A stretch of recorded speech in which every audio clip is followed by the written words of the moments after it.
안녕하세요. 오늘도 사연 살롱을 찾아주셔서 감사합니다. 50대 중반의 여성이에요. 저는 지방의 평범한 집에서 자랐어요. 아버지는 회사원이었고 엄마는 가정주부였어요. 남동생과 저는 부유하지는 않아도 크게 어려운 것 없이 자랐어요. 저는 공부보다는 친구들과 어울리는 걸 더 좋아했어요. 동생은 공부를 곧 잘해서 고등학교를 서울에 있는 외고로 갔고요. 저는 집하고 가까운 데에 배정받은 고등학교를 다녔죠. 부모님은 남동생을 자랑스럽게 여기셨어요. 하지만 그렇다고 해서 저를 남동생과 비교하지는 않으셨어요. 엄마는 늘 제게 사람은 각자 잘하는 걸 타고나는 법이야. 형준이는 그게 공부인 거고 윤정이 너는 사람들하고 잘 어울리고 성격이 좋잖아. 라며 저의 좋은 점을 칭찬해 주셨어요. 아버지도 마찬가지였고요. 그 덕에 저는 기죽지 않고 당당하게 자랄 수 있었어요. 엄마가 동생 뒷바라지 때문에 서울에 갔을 때도 아버지가 그만큼 저한테 잘해주려고 하셨고 엄마도 수시로 전화해서 저를 챙겨주셔서 섭섭하다는 생각을 해본 적이 없었어요. 저는 지방에 있는 대학에 합격했어요. 제가 특별히 가고 싶은 과가 있었던 건 아니라서 성적에 맞춰서 간 거였는데 그래도 합격하니까 기분이 좋았죠. 엄마 아빠도 동생도 축하해주고 잘했다고 격려해줬어요. 대학에 가서 저는 취미로 할 만한 활동을 찾다가 골프 동아리를 들어갔어요. 제가 성격은 활발해도 뛰고 땀 흘리는 건 좋아하지 않았기 때문에 골프는 걷다가 공만 치면 될 것 같아서 사람들도 만나고 좋겠다 싶었죠. 운동은 생각보다 쉽지 않고 필드를 돌아다니는 것도 만만치는 않았지만 여러 분야의 사람들을 만날 수 있어서 너무 좋았어요. 집은 부유한데 성적 때문에 지방대학에 와서 골프 동아리에 온 애들도 있더라고요. 그 중에서 수도권 부동산 정보를 잘 아는 애들이 몇 명 있었어요. 부모님이 그쪽 분야에서 일한다고 하더라고요. 저는 그 애들이 하는 얘기들이 재미있어서 자주 어울렸어요. 우리 집이 그런 투자를 할 돈이 있는 건 아니었지만 제 귀에 부동산 정보가 그렇게 쏙쏙 들어올 수 없었어요. 저는 계속 호기심이 생겨서 부동산 책도 사서 보고 혼자서 근처 부동산에 들어가 보기도 했어요. 그러다 보니 중개사분들하고 친분도 생겼고 그분들도 제가 부동산에 관심을 갖는 게 신기하고 귀엽다며 저한테 잘해주시더라고요. 제가 그렇게 대학 생활을 지내는 사이에 동생은 서울의 명문대 법학과에 합격해서 장학생으로 학교를 다니고 있었어요. 부모님은 동생에게 많은 기대를 하셨죠. 저도 동생이 자랑스러웠고요. 동생은 공부를 그렇게 잘하는데도 저를 무시하지도 않았고 잘난 척을 하지도 않았어요.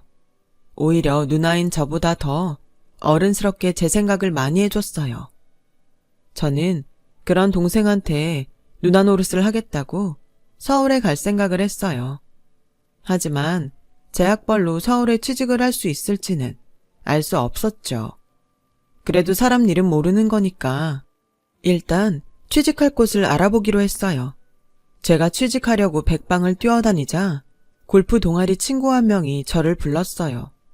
박윤정 너 서울에 취직할 때 알아본다며. 그럼 우리 아빠 회사에 이력서 내봐. 부동산 개발 회사 하시거든. 너 그쪽에 관심 많고 공부도 따로 했다며. 너한테 잘 맞을 것 같아. 진짜 너는 잘할 거야.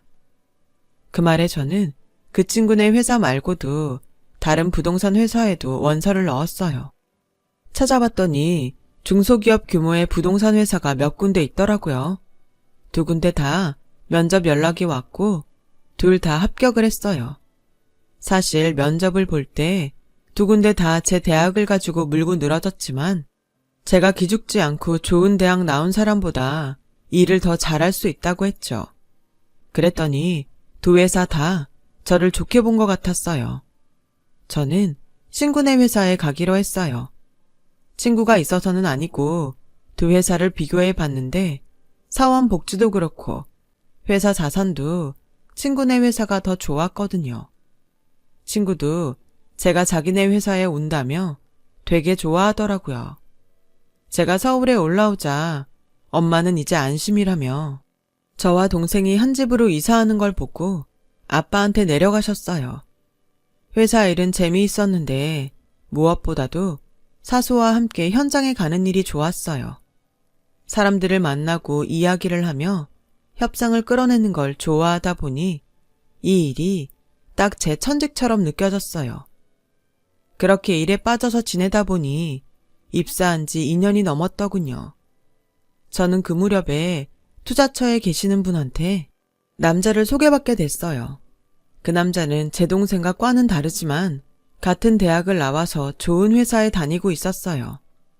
저는 동생과 같은 대학을 나왔다는 사실만으로도 친근감을 느꼈어요. 남자는 제가 성격이 밝고 자신감이 있는 게 마음에 든다고 했어요. 저는 그 사람이 냉철하고 지적인 게 끌렸고요. 남자 부모님은 부동산 쪽에 투자를 하셔서 꽤 많은 돈을 모았다고 하더라고요. 남자는 넉넉한 가정에서 자라서 그런지 취향이 고급스러웠어요. 저한테는 그런 것도 매력적으로 느껴졌어요. 지금 생각하면 좀 철이 없었던 것 같아요. 20대에 막 돈을 벌기 시작한 때라서 어린 마음에 부티나는 게 좋아 보였나 봐요. 저와 남자는 1년 반 정도 사귄 후 결혼을 하기로 했어요. 남자 어머니는 딱 보기에도 부잣집 마나님 같았죠. 머리끝부터 발끝까지 명품으로 감싼 데다가 똑똑해 보이기까지 했거든요. 그분은 제가 부동산 회사에 다니는 게 마음에 들었다고 솔직하게 말씀하시더라고요. 우리 재성이 정도면 더 좋은 신부감도 찾을 수 있어. 그건 윤정 씨도 인정하지? 그래도 윤정 씨가 땡땡 회사에 다니니까 그거 하나 본 거야. 그 회사가 그쪽 업계에서는 탄탄하고 괜찮은 거 우리도 잘 알거든. 우리도 며느리한테서 원하는 거 얻을 수도 있고 윤정 씨도 우리 아들 좋아해서 결혼한 거니까 서로 좋잖아? 라고 하는 게 계산적으로 들리기는 했지만 말투도 그렇고 행동도 굉장히 교양 있었죠. 시댁분들이니까 좋게 보이려고 노력했습니다. 상견례 때 부모님한테도 예의에 어긋나는 행동은 없었거든요. 하지만 결혼하고 보니 시어머니는 학벌을 엄청 따지는 사람이었어요. 동생은 그렇게 좋은 대학 가서 사법고시도 패스했다며 너는 왜 지방대를 나왔어? 집이 어려워서 네가 동생 위해서 희생한 거야? 그런 게 아니면 학교 다닐 때 공부 되게 안 했나 보네. 머리가 나쁜 건 아닌 것 같은데? 라고 친척들이 있는 데에서도 거침없이 말하곤 했어요. 처음에 한두 번은 그러려니 했는데 시어머니 친구분들이 제 앞에서도 학벌을 가지고 뭐라고 하니까 기분이 좀 안 좋았어요. 어머니, 제가 재성 씨보다 학벌 안 좋은 건 사실이지만 그래도 이제 남들 앞에서 그만 말씀하셨으면 좋겠어요. 제가 못 다닐 학교 나온 것도 아니고요. 나름 그래도 공부하는 애들 간 대학이에요. 그리고 저 거기 나왔어도 회사 잘 취직해서 다녔고요. 어머니가 자꾸 그러시니까 제가 마음이 안 좋네요. 뭘 그런 걸 가지고 그래. 내가 없는 말 한 것도 아니잖아. 나는 네가 결혼 잘했다는 얘기를 한 거야. 다른 뜻 없어. 네 학벌로 우리 재성이처럼 좋은 대학 나온 사람 만났으면 시집 잘 온 거잖아. 내 말이 틀렸어? 너 그거 다 자격지심이고 열등감이야. 고쳐야 돼. 어머니, 저 열등감 같은 거 가져본 적 없어요. 제 동생이 저보다 좋은 대학 다닌다고 기죽어 본 적도 없고요. 어머니가 너무 제가 나온 대학을 안 좋게 얘기하시잖아요. 저는 그거에 대해 말씀드리는 거예요. 그게 열등감이라고. 너는 아니라고 생각하지만 네 무의식 중에서 네가 열등하다고 느끼니까 기분이 나쁜 거야. 시어머니는 대학 순위가 중요한 사람이니 저도 그럴 거라고 마음대로 생각하는 거였어요. 말이 안 통하는 게 너무 답답했지만 어쩔 수 없다고 생각하고 넘어갔어요. 그렇게 신혼을 보내고 결혼 1년이 좀 안 됐을 때 저는 아이를 가졌고 10달 후 아들을 낳았어요. 친정 식구들은 첫 아이라고 기뻐하셨어요. 시댁에서도 좋아했지만 아들이 태어났다는 걸 엄청 강조했어요. 요새 아들, 딸 다 공평하다고 하지만 그래도 아들이지. 내가 회사랑 동생 빼고는 별 볼 일 없나 보다 했는데 네가 우리 집 와서 복이 붙은 것 같다? 시어머니는 축하한다는 말도 참 기분 나쁘게 하더라고요. 그걸 또 얘기하면 제가 자격지심 때문에 그런다고 할 게 뻔해서 별 말을 하지는 않았어요. 시어머니하고는 얘기를 하면 할수록 저만 답답해졌거든요.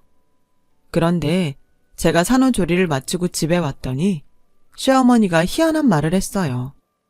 아이 키우면서 일하는 거 정말 힘든 거야. 그러니까 양육은 우리가 맡아서 할 테니까 너는 몸 잘 추스리고 건강 챙겨라. 그래야 출산휴가 끝나고 회사 가서 일할 때 편하지. 말씀은 감사한데 저 괜찮아요.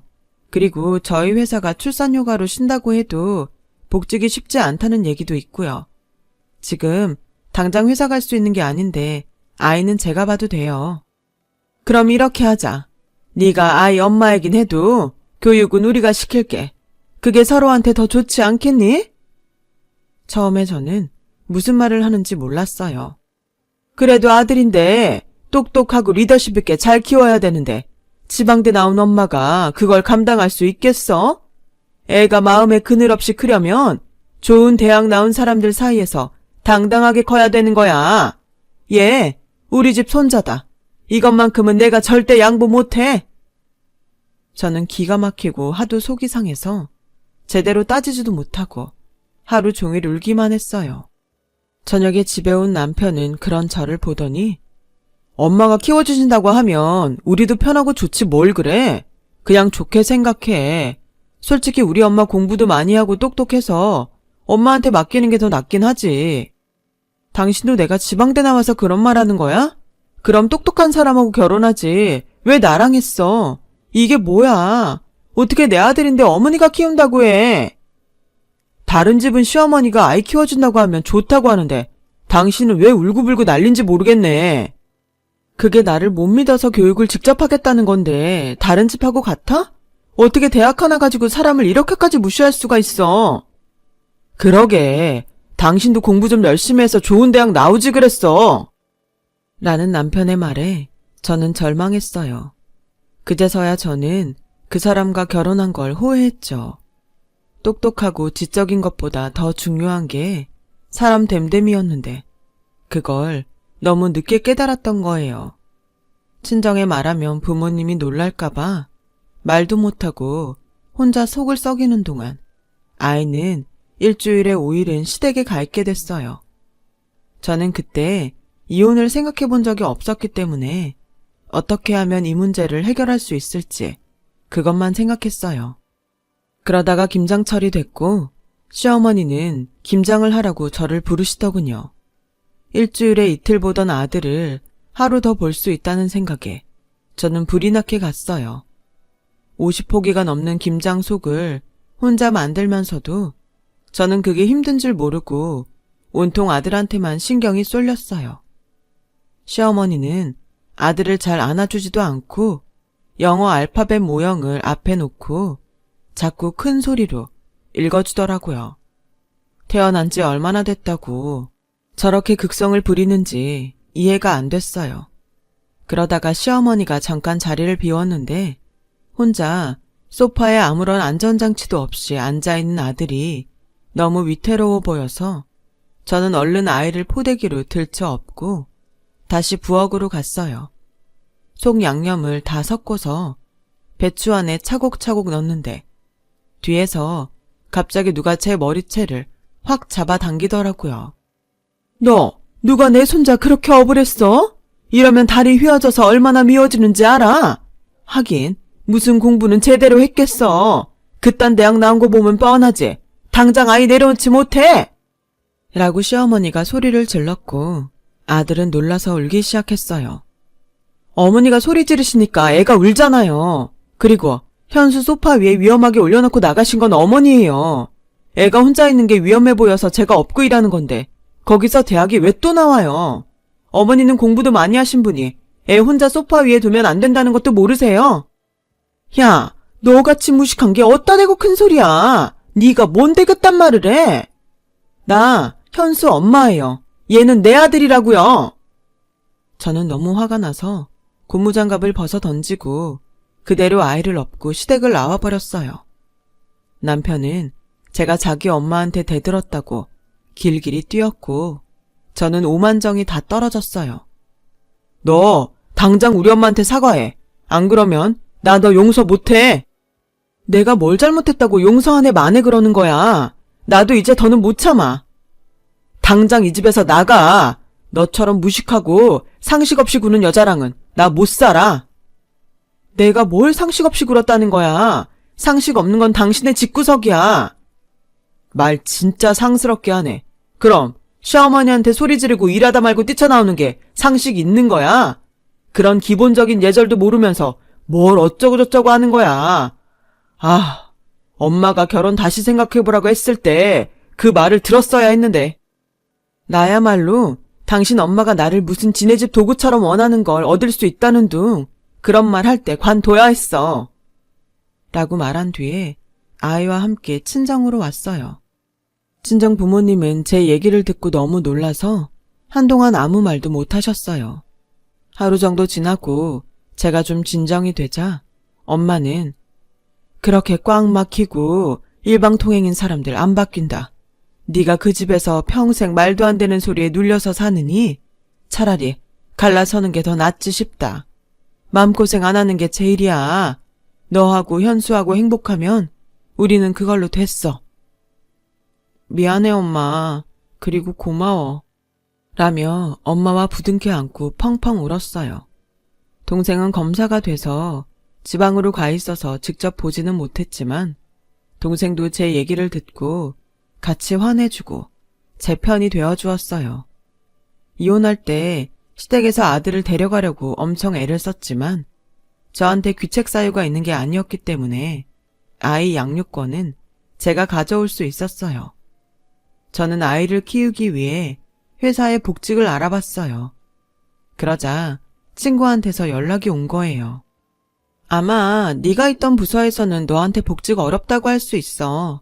우리 회사도 그렇고 회사들이 다 결혼하고 애 낳은 여자들은 별로 반기질 않잖아. 그건 어쩔 수 없는 것 같아. 그래서 말인데 영업전략팀에 복직하는 대신 네가 내 개인 비서를 해주면 좋겠어. 안 그래도 나 실무가 늘어서 같이 다닐 사람 필요했거든. 친구는 지금 그 회사의 상무직책을 맡고 있었어요. 아버지가 대표이고 친구한테 물려줄 생각이라서 그런지 승진도 엄청 빨리 된 것 같더라고요. 저는 그렇게 1년 반 만에 친구의 비서가 돼서 회사에 돌아갔어요. 친구는 제 부동산 투자에 대한 정보를 보는 안목과 촉을 믿고 항상 저한테 의논을 했어요. 저도 믿어주는 친구가 고마워서 더 열심히 공부하고 분석해서 정확한 예측을 하려고 노력했고요. 그렇게 열심히 한 덕에 제가 추천해서 투자한 곳들이 좋은 성과를 냈어요. 친구는 회사에서 공개적으로 제 능력을 칭찬하고 제가 인정받을 수 있게 해줬어요. 저는 친구의 추천으로 새로운 개발 상권을 위해 만든 특별팀에 팀장으로 뽑혔어요. 회사에서도 제 능력이라면 맡겨볼 만하다며 잘 해달라고 했고요. 저는 밤낮으로 그 일에 매달렸어요. 아이는 거의 친정 부모님이 돌봐주셨죠. 저는 적정한 금액의 좋은 자리를 계약했고 거기에 우리 회사 건물을 짓게 됐어요. 좋은 가격에 분양도 마쳤고요. 그 자리가 교통요지라서 금세 값이 오르기 시작하더군요. 그 일이 잘 된 덕에 저는 영업전략부장으로 승진했고요. 그렇게 되기까지 10여 년의 세월이 흘렀죠. 그러던 어느 날 저는 헐값에 나온 부지를 보러 갔어요. 위치도 나쁘지 않고 건물도 괜찮은데 왜 그렇게 싸게 나왔는지 궁금해서 중개사한테 물어봤죠. 여기 주인이 어디서 사기를 당해가지고 돈을 홀딱 까먹어버렸지 뭐예요. 그러게 욕심을 좀 부렸어야지. 싼 값에 수도권 노른자 땅을 살 수 있다는 말에 완전 넘어갔는데 요즘 수도권 싼 데가 어딨다고. 아무리 개발이 덜 된 데라도 그렇지. 그렇게 오래 이쪽 일로 돈 벌었어도 너무 욕심을 부리면 판단력이 흐려져요. 사람이 한순간에 무너진다니까요. 저는 일단 회사로 와서 좀 더 분석을 해본 다음에 그 부지를 살지 결정하기로 했어요. 개발은 이미 들어간 곳이었기 때문에 어느 정도 오를 만큼 오르긴 했지만 지금 부른 가격이면 나쁘지 않을 것 같았어요. 그래서 거기 주인을 만나서 확실히 그 가격에 팔 건지 알아보기로 했죠. 아니나 다를까 중개사를 통해서 저희가 만나자고 했더니 살 마음이 있다는 걸 눈치채고 가격을 올려서 불렀다고 하더라고요. 근데 그 가격이 좀 세서 저희한테는 메리트가 없을 것 같아서 매입을 포기하겠다고 알렸어요. 그러고서 며칠이 지난 후 제가 밖에 있는데 사무실로 그 부지 주인이 찾아왔다는 연락을 받았어요. 제가 실무자 중에는 직위가 제일 높으니까 저를 꼭 좀 만나서 얘기를 하고 싶다고 했다는 거였어요. 저는 볼 일을 다 본 후에 사무실로 돌아가서 그 사람을 만나기로 했어요. 사무실에 들어간 저는 그 부지 주인을 보고 놀랐어요. 바로 전 시어머니였거든요. 토지 대장에 있던 주인 이름은 시어머니가 아니라서 어떻게 된 건가 했더니 자기 여동생 이름을 빌려서 차명 소유를 하고 있었던 거였어요. 네가 여기 실무자 중 제일 높다고 해서 꼭 너를 만나게 해달라고 했다. 이렇게 다시 일을 한 줄 알았으면 진작에 연락을 했을 텐데 이제라도 알게 돼서 정말 다행이야. 저는 그쪽이 실소유자인 거 알았으면 만나지도 않았을 거예요. 그리고 차명 소유권은 골치 아파서 거래 안 합니다. 꼭 그렇지만은 않잖아. 나도 이쪽 일 많이 해봐서 잘하는데 뭘 그렇게 말해. 그러지 말고 우리 부지 매입 다시 생각해주면 안 될까? 내가 금액은 조금 낮출 의향이 있어. 글쎄 저희 회사는 그런 땅 거래 안 한다고요. 그리고 조금 낮출 의향이 있긴 뭘 있어요. 우리 회사에 못 팔면 다른 데에 팔지도 못할까봐 이렇게 직접 찾아와서 부탁하면서도 자존심을 세워요. 이쪽 일 많이 해봐서 잘 안다고요. 저는 부장을 그냥 친구 백으로 단 줄 아세요? 저 예전에 덱한테 애 맡길 때처럼 호락호락하지 않아요. 그러니까 그만 돌아가세요. 라고 말하자 시어머니는 제 앞에서 손을 모으며 빌다시피 했어요. 제발 이렇게 부탁할게. 우리 좀 도와줘, 윤정아. 아니, 부장님 다시 한번 검토해 주세요. 자꾸 이러시면 경비 부를 거예요. 그러니까 좋게 말할 때 가세요. 그제서야 시어머니는 어쩔 수 없이 사무실을 나갔어요. 하지만 다음 날에도 또 찾아왔고 그래도 안 되자 그 다음 날에는 전 남편과 같이 왔더라고요. 이렇게 만나게 될 줄 몰랐네. 잘 지낸 것 같아서 다행이다. 다름이 아니라 엄마한테 들었겠지만 지금 우리 집 형편이 좀 그래서 우리 건물 부지를 니네 회사에서 샀으면 좋겠어. 가격대는 우리가 맞춰볼게. 지금 그쪽에서 가격을 맞춰본다는 말을 할 때가 아니죠. 차명 소유인 것도 문제고 맞춘다는 가격도 문제인데 대체 우리가 뭐가 좋다고 그 부지를 사야 되죠? 그리고 우리가 만나자고 하니까 값을 올렸죠? 그런 사람들하고 뭘 믿고 거래를 합니까? 라고 차갑게 말하자 남편은 정말 그런 문제 때문에 그래? 예전에 우리랑 안 좋은 감정으로 헤어져서 그런 게 아니고? 사업을 사적인 감정으로 하는 건 아마추어나 하는 짓이야. 지금 어디서 누구를 가르치는 거예요? 저 이 회사 영업전략부장이에요. 그쪽이야말로 지금 사적인 감정에 매달려서 저한테 부지 팔아보겠다고 하는 거잖아요. 아니, 좋은 대학 나온 똑똑하신 분들께서 왜 사기를 당했대요? 사기친 사람은 어디 유학이라도 갔다 온 사람인가 보죠? 저는 지방대 나와서 그런 말로 하면 넙죽 살 것 같던가요? 댁들 같은 사람 보고 바로 헛똑똑이라고 하는 거예요. 말도 안 되는 소리 그만하고 둘 다 돌아가세요. 라고 하자 남편은 전보다 주눅이 든 목소리로 그렇게 들렸다면 미안해. 그런 게 아니고 공과 사를 잘 구별하자는 뜻이었어. 공과 사는 그쪽이 구별 못하고 있잖아요. 저한테 반말 쓰는 것부터가 그렇죠. 할머니, 이제 그만하시고 아드님 데리고 나가세요. 자꾸 이러시면 차명 소유에 대해서 검찰 조사받게 할 거예요. 제 동생 지금 검사예요. 아시겠어요? 라고 하자 두 사람은 기가 팍 죽어서 제 사무실에서 나갔어요. 그 뒤로 둘은 저한테 몇 번 연락을 했지만 저는 한 번도 받아준 적이 없었어요. 그 집 건물 부지도 사지 않았고요. 알고 보니 남편이 재혼한 여자가 다른 사람과 짜고서 사기를 치고 사라졌다고 해요. 저는 자업자득이라고 생각했어요. 그렇게 똑똑하고 지적인 것만 찾더니 자기들이 제일 멍청한 짓을 했더라고요. 그 뒤로는 그 집안에 대해서 들은 얘기가 없네요. 저는 뒤늦게 재혼을 했고 남편이 데리고 온 아들과 제 아들은 형제로 사이좋게 잘 자라주었어요. 이제 둘 다 대학에 들어갔고요. 친정 부모님도 건강히 잘 지내고 계세요. 동생도 결혼해서 잘 살고 있고요. 전 시댁을 생각하면 사람이 한 대로 돌려받는다는 말이 떠오르곤 해요. 그래서 저도 잘 살아봐야겠다고 생각합니다. 제 긴 얘기 들어주셔서 감사드려요. 모두 행복하시고 항상 건강하시길 빌게요. 여러분, 사연 댓글에 응원과 현명한 조언 부탁드려요. 좋아요와 구독은 저에게 큰 힘이 됩니다. 오늘도 좋은 일 가득하세요.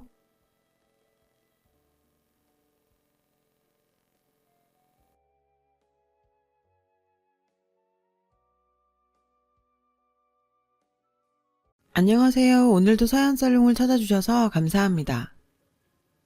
여러분들은 남들보다 못한 가족이 있다고 생각하시나요? 저는 이번 일을 겪기 전까지는 아무리 못한 사이라도 가족만큼은 믿어야 한다고 생각했어요. 그만큼 가까운 사이는 없다고 생각하며 살아왔는데 동생 부부는 그렇지 않았나 봅니다. 어린 시절 아버지는 운영하시던 식당이 어려워지면서 허구한 날 도박과 술에 의존하셨어요. 그런 모습이 심해지면서 저는 고운 엄마가 더 안타까워졌어요. 그 결과 식당이며 집이며 모든 재산을 탕진하셨죠. 결국 저희 네 식구는 단칸방에서 생활하게 되었어요. 교사였던 엄마 봉급이 적은 돈은 아니었지만 아빠가 이 돈까지 손대는 바람에 정말 하루에 세 끼 챙겨 먹는 날이 드물 정도였어요. 엄마는 저희 남매를 아빠 없는 아이들로 만들고 싶지 않으셔서 조금만 참고 기다려보자고 하셨지만 아빠는 도박으로 돈을 잃은 날이면 술에 취해 들어오셨어요. 그리고 난동을 피우시며 어머니에게 폭행까지 가하셨죠. 저희는 너무 어렸기에 그 상황을 그냥 지켜볼 수밖에 없었어요. 도저히 개선되지 않는 아버지의 행동에 엄마는 결국 이혼하셨고 저희 남매는 엄마와 함께 살게 되었습니다. 직업이 안정적인 교사였던 엄마 덕에 저희의 생활은 빠르게 회복되었어요. 그때까지만 해도 이혼이란 게 흔하지도 않았고 편모 가정에 대한 편견도 더 심한 시절이라 엄마는 그런 상황을 저희에게 안겨준 걸 항상 미안하게 생각하셨어요. 그리고 저희가 그런 걸 못 느끼게끔 최선을 다하셨죠. 엄마의 헌신 덕에 저희 남매는 부족함 없이 자랄 수 있었던 터라 그걸 아는 저는 남들보다 일찍 철이 들 수밖에 없었어요. 하지만 세상 일 다 내 맘 같지는 않다고 하죠. 저보다 3살 어린 남동생은 어찌나 아버지의 모습을 빼다박은 건지 여기저기서 사고치고 다니는 통에 엄마가 학교에 불려가는 일이 다반사였어요. 동생은 우리 집 유일한 남잔데 하나밖에 없는 동생이 참 야속하기도 했지만 저는 세상에 하나밖에 없는 피부치인 동생을 아버지 같은 삶을 살게 할 수는 없었어요. 동생을 올바른 길로 인도하려고 노력했습니다. 커가는 남동생을 바로잡는다는 게 쉬운 일이 아니었고 자꾸 삐뚤어져만 갔어요. 변변한 직장도 없이 엄마에게 용돈 탔으며 놀기만 하던 동생은 어느 날 갑자기 여자친구가 아이를 가졌다며 결혼해야겠다더군요. 엄마와 저에게 신혼집을 요구했어요. 참 그런 뻔뻔한 모습에 동생이 미웠지만 엄마는 그래도 아들이 아이를 가졌다는 말에 아빠가 되면 사람이 변하지 않겠냐고 생각하셨죠. 모아둔 돈에 대출까지 받아 아파트를 구해줬지만 저희 기대와는 다르게 동생은 전혀 달라지지 않았습니다. 아니, 달라진 점이 하나 있긴 있었죠. 동생만큼이나 철부지인 올케가 한 명 더 늘었다는 거요. 동생 부부는 결혼하고도 명절에 집에 오긴커녕 멋대로 행동했고 돈 필요할 때만 집에 찾아와 엄마에게 용돈을 타가곤 했어요. 결혼한 녀석이 아직까지 철없이 구는 모습에 한 소리 했죠. 야, 지석아, 너도 이제 30이야. 애까지 있는 놈이 언제까지 엄마 등골 뽑아먹고 살래? 너도 이제 정신 차려야지. 아, 짜증나게 누나가 왜 난리야. 엄마 돈이지 누나 돈이야?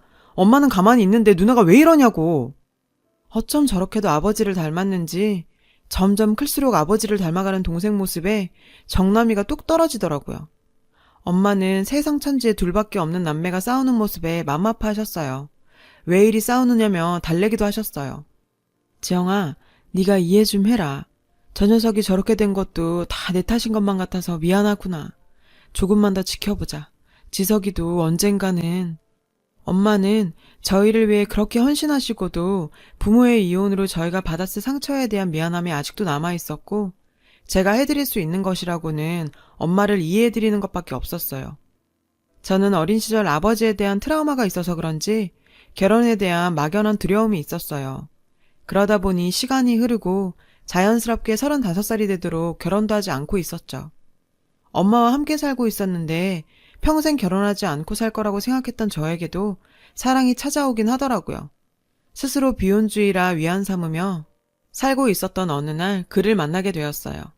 친구가 남편의 아는 동생이라며 그를 소개해 주더라고요. 저보다 2살 어렸던 그는 친구의 말대로 착한 남자의 끝판왕이었어요. 모든 행동에 배려가 넘쳤고 제가 부담스럽지 않게 대해줬어요. 나이는 어렸지만 저보다 훨씬 정신적으로 성숙한 남자였어요. 이런 남자라면 결혼이란 것도 해보고 싶다는 생각을 처음 하게 되었죠. 그와의 만남은 항상 즐거웠지만 만남이 깊어질수록 제 고민도 깊어져만 갔어요. 결혼하게 된다면 건설사에 다니고 있던 그의 직업 특성상 2, 3년마다 현장을 옮겨야 해서 이사를 다녀야만 했고 엄마를 홀로 둘 수밖에 없는 상황이었어요. 엄마가 얼마나 외로움을 많이 타는지 잘 아는 저는 선뜻 그와의 결혼을 선택하지 못하고 있었어요. 그러다 동생으로부터 뜻밖의 전화를 받게 되었죠.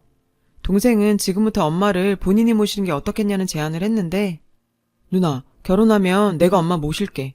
엄마 혼자 살게 둘 순 없잖아. 엄마 안 그래도 외로움 많이 타는데. 참, 세상엔 놀랄 일이었어요. 엄마 말대로 드디어 동생이 철든 건가요?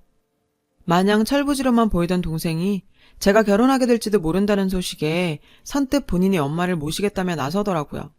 이게 앞으로 일어날 기가 막힌 일들의 시작인지 꿈에도 생각하지 못한 채 그저 동생도 나이를 먹으니 드디어 인간이 되었다고만 생각했어요. 엄마도 이제야 마음이 놓인다며 제 결혼과 동생의 변화에 내가 할 일 다 했다며 얼마 남지 않은 교직 생활도 잘 마무리할 수 있겠다며 좋아하셨죠. 덩달아 제 큰 고민도 함께 해결되었어요. 동생 부부 덕에 제 결혼은 빠르게 진행되었습니다. 그해 겨울 많은 사람들의 축복 속에 결혼하게 되었어요.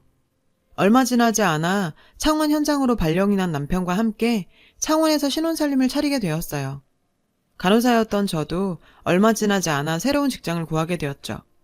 신혼생활을 만끽하는 중 저희 부부에게도 큰 선물이 찾아왔고 예쁜 딸 시우를 낳게 되었습니다. 그 사이 엄마는 37년간의 교직 생활을 마무리하시고 은퇴하셨어요. 저는 이제서야 걱정 하나 없이 지낼 수 있겠구나 생각했어요. 아니, 그렇게 착각했었죠.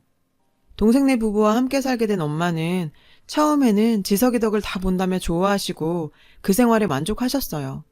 저도 새로운 터전에서 적응과 임신 등으로 바쁜 나날을 보내다 보니 자연스럽게 친정에 대한 관심은 예전보다 줄어들었어요. 엄마와 연락하면서 안부 정도 묻곤 했어요.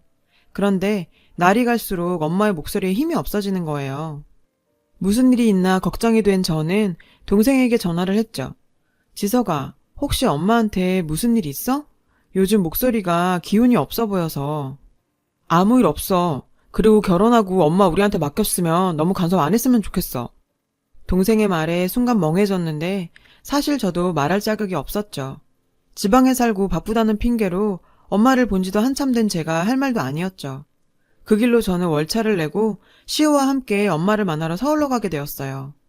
형님, 연락도 없이 웬일이세요? 이렇게 갑자기 오시면... 아, 미안해요, 이렇게. 내가 엄마 목소리가 너무 안 좋아서 걱정이 돼서 다음부터는 꼭 연락하고 올게. 급하게 올라오다 보니 간단히 연락하는 것조차 깜빡했어요. 갑자기 등장한 저의 올케는 당황한 듯 했어요. 밖에서 들리는 소리에 엄마는 거실로 나오셨는데 아무리 일하던 사람이 은퇴하면 확 늙는다지만 못 본 몇 개월 사이에 엄마는 염색도 안 하시는지 머리는 희끗희끗. 불과 얼마 전까지 교단에 서신 분의 모습이라고 생각하기 어려울 정도로 나이가 들어 보이는 모습에 정말 쏟아져 나오는 눈물을 참아냈는데 저는 이때까지만 해도 흔히 은퇴 후 겪는 무력감에서 오는 노화 정도라고 생각했었어요. 오랜만에 만난 엄마는 뭔가 기가 죽어 보이는 모습이었는데 엄마와 이야기하는 내내 올케는 옆에서 어슬렁대면서 저와 엄마를 감시하는 듯한 기분이 들었어요. 그리고 처음 왔을 때부터 신경이 쓰이던 게 하나 있었는데 거실에 놓여있던 명품 핸드백에서 휴대폰을 꺼내던 올케의 모습이었어요. 분명히 저희 남편이 엄마 명예퇴직하실 때 큰맘 먹고 사드린 건데 왜 그걸 올케가 쓰고 있는 건지 만에 하나 다른 가방일 수도 있다는 생각에 엄마에게 슬쩍 물어봤는데요. 엄마, 혹시 저번에 사준 핸드백 잘 쓰고 있어? 박서방이 사준 그거 어딨어? 잘 쓰고 있지. 어딨더라? 엄마는 당황한 듯 말을 더듬었는데 뭔가 이상하다고 생각이 들었죠. 엄마, 혹시 거실에 있는 핸드백 그거야? 그거 올케가 쓰고 들고 다니는 거야? 왜? 그거 맞긴 한데 애기가 모임 나갈 때 잠깐 쓴다고 빌려갔는데 올케는 중요한 모임이라고 엄마의 명품백을 빌리고서는 몇 개월째 돌려주지 않고 있다고 했고 바보 같은 엄마는 돌려달라는 소리도 못하고 있었죠. 올케, 혹시 그 가방 우리 엄마 거야? 빌려갔으면 돌려줘야지 말을 안 한다고 계속 쓰고 있으면 어떡해? 올케는 뭔가 훔쳐먹다가 걸린 사람처럼 당황하더니 오히려 적반하장의 태도를 보이며 핸드백을 내동댕이 치고 방문을 쾅 닫으면서 들어가 버렸는데요. 형님, 제가 뭐 훔치기라도 했어요? 어차피 어머님 밖에 나가시지도 않고 장롱에 가만 놔둘 바에 제가 좀 썼는데 그게 그렇게 안 입고 오셨어요? 안 써요, 안 써. 형님이 자꾸 그러시면 어머님만 힘들어지는 거 모르세요? 뭐 하는 짓이야? 그걸 왜 던져? 올케! 올케! 정말 기가 막혀서 말도 나오지 않을 정도로 어처구니 없는 행동을 하는 올케의 모습에 저는 흥분할 수밖에 없었는데 지영아, 네가 참아라. 아직 어려서 그래. 엄마도 똑바로 하란 말이야. 며느리가 시어머니 앞에서 저게 무슨 짓이야? 엄마가 맨날 사람 좋게 행동하니까 제가 저 따위로 행동하는 거잖아. 매번 져주기만 하는 엄마의 모습에 순간 화가 나서 잘못도 없는 엄마에게 화를 내버리고 집으로 돌아왔는데 돌아오는 내내 올케가 마지막에 말했던 우리 엄마만 힘들어질 거라는 그 말이 머릿속을 맴돌았습니다. 엄마에게 화를 내고 돌아온 후로 정말 미안한 마음이 있었지만 단호하지 못한 엄마가 밉기도 했어요. 그렇게 시간이 지나고 동생에게 한 통의 연락을 받게 되었어요. 누나, 엄마가 계단에서 넘어져서 지금 병원이야. 간호할 사람이 없는데 누나가 좀 와서 해줬으면 좋겠어. 엄마가 입원했다는 얘기를 듣고는 정말 하늘이 노래지는 기분이었죠. 병원에 도착해서 누워있는 엄마를 보자 참았던 눈물이 쏟아져 남편을 붙잡고 한참을 울었어요. 동생네 부부는 일이 많아서 엄마 병간호할 시간이 없다며 저에게 해주길 원했어요. 뻔히 보이는 바쁘다고 핑계대는 모습에 야속하긴 했지만 허리를 다치신 엄마가 누워서 꼼짝을 못하는 터라 대소변까지 받아야 했죠. 그래서 제가 하는 게 엄마에게도 편할 거라고 생각하고 일주일간 휴가를 내서 엄마와 함께 있기로 했습니다. 엄마의 병간호였지만 오랜만에 엄마와 함께 있다는 사실에 힘들다는 생각은 전혀 들지 않았어요. 그럴 수밖에 없는 게 10년차 간호사인 저에게 환자 간호하는 건 늘 하던 일상이었을 뿐이었으니까요. 점점 기운을 찾을 때쯤 엄마를 수술하신 담당 선생님은 저를 부르시고는 사진을 보여주시며 충격적인 말을 했는데요. 김혜연님 따님이시죠? 간호사라고 들었는데 여기 분명한 억아픈들 보이시죠? 어머님께는 물어봐도 대답은 안 하셔서 가정 문제라서 제가 이런 말씀드리기 좀 그렇긴 한데 한번 알아보시는 게 좋을 것 같네요. 제가 볼 때도 분명히 외부임에 의해 강제로 억압된 흔적이 남아있었는데 그걸 보는 순간 다리에 힘이 풀려 주저앉고 말았어요. 이걸 도대체 어떻게 해야 할지 몰라 엄마에게 조심스럽게 물어봤지만 아무 일도 없었다며 뭔가 숨기는 듯한 모습을 보였어요. 억아픈의 진실은 그리 긴 시간이 지나지 않아 밝혀지게 되었어요. 엄마가 낮잠 자는 동안 잠깐 마트를 갔다가 돌아왔는데 병실에는 제가 온 후 3일간 한 번도 얼굴을 비치지 않던 동생네 부부가 와 있었죠. 그들의 대화를 듣게 되었어요. 자기야, 어머님이 형님한테 다 말하진 않았겠지? 걱정 마. 내가 엄마한테 잘 얘기해놨어. 걱정 마, 자기야. 도대체 뭘 말을 안 한다는 건지 그들의 대화는 의심스럽기만 했어요. 여튼 어머님 태어나면 난 어머님 못 모셔. 지금까지야 뭐 가만 놔둬도 되니 상관없었는데 아픈 사람 내가 어떻게 모셔. 요양원에 보내던지 자기가 알아서 해. 야, 요양원 보내면 지금 우리가 쓰고 있는 돈은 어떡하고. 엄마 교사연금으로 차 할부랑 갚고 있는데 엄마 연금이 내 월급보다 훨씬 많아. 너 그거 없이 살 수 있니? 그리고 지금 살고 있는 그 집 멍이가 엄마 거야. 아, 몰라. 암튼 난 못 모시니 알아서 해. 아파서 요양원 보낸다는데 뭐 형님이 어쩌겠어? 연금 통장이랑 도장 우리가 다 들고 있잖아. 요양원 들어가면 돈 쓸 일도 없을 텐데 우리가 좀 쓰면 어때?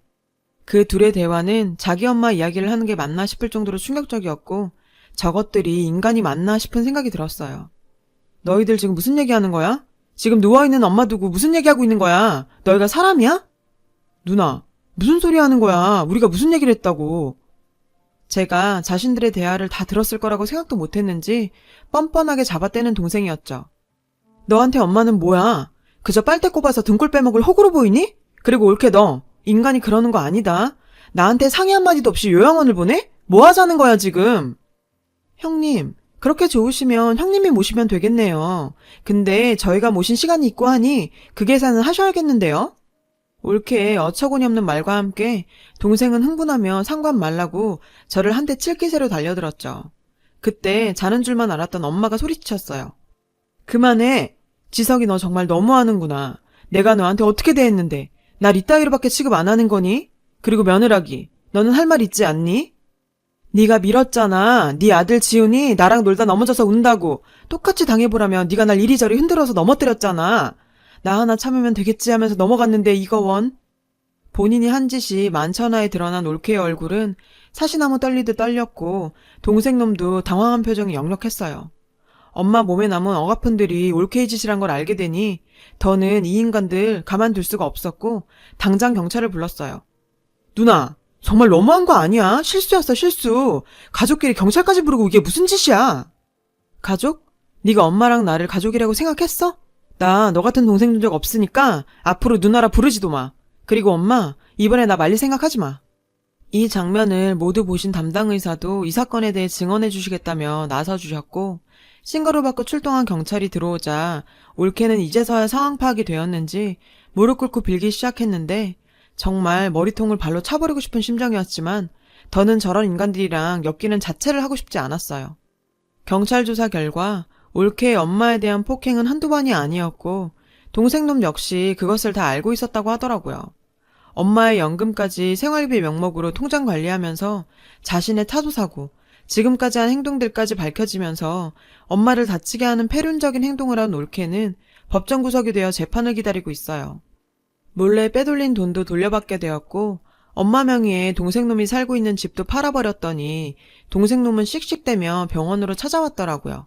정말 염치도 없게 말이죠. 엄마, 진짜 너무한 거 아니야? 그 집 팔면 나랑 엄마 손자는 어디 가서 살라고. 빨리 부동산에 연락해, 안 판다고. 지석아, 나는 이제 너 아들로 생각 안 한다. 그 아파트는 내 돈으로 산 거니 내 마음대로 팔면 되는 거고. 내가 안아주고 사랑해주면 나아지겠지. 한 세월이 얼마냐.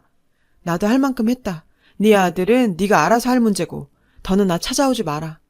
뭔가 잘못됐다고 느꼈는지 동생놈은 올케랑 이혼하겠다며 한 번만 용서해달라고 빌었지만 평소와 다르게 엄마는 굉장히 단호한 모습이었습니다. 재판 준비와 엄마의 병간호를 위해 저는 서울에 머무를 수밖에 없었고 자연스럽게 일도 쉴 수밖에 없었는데 남편은 본인 걱정은 말고 장모님 잘 챙기려며 저를 배려해줬어요. 남편의 배려 덕분에 엄마도 건강을 많이 회복해서 퇴원하게 되었습니다. 남편은 퇴원날 엄마에게 정말 생각지도 못한 말을 했어요. 어머님, 이제 저희랑 함께 살아요. 저희가 어머님 모실게요. 남편은 고민 끝에 본사 지원을 했고 곧 서울로 올라오게 될 거라며 저희 엄마와 함께 살 집을 구하고 있었어요. 엄마의 거취를 걱정하던 제 모습에 너무 당연한 일이니 고마워하거나 미안해하지 말라며 오히려 지금까지 신경 못 쓴 자신이 미안하다고 하더라고요. 남편에게 정말 고마웠죠. 늦은 나이에 결혼한 제가 남편 하나는 진짜를 골랐구나 싶었어요. 엄마는 집 사는데 보태라면서 아파트 판 돈을 저희에게 주셨어요. 그 돈으로 정원 딸린 예쁜 주택에서 엄마와 남편, 그리고 우리 예쁜 시우까지 네 식구가 같이 살게 되었습니다.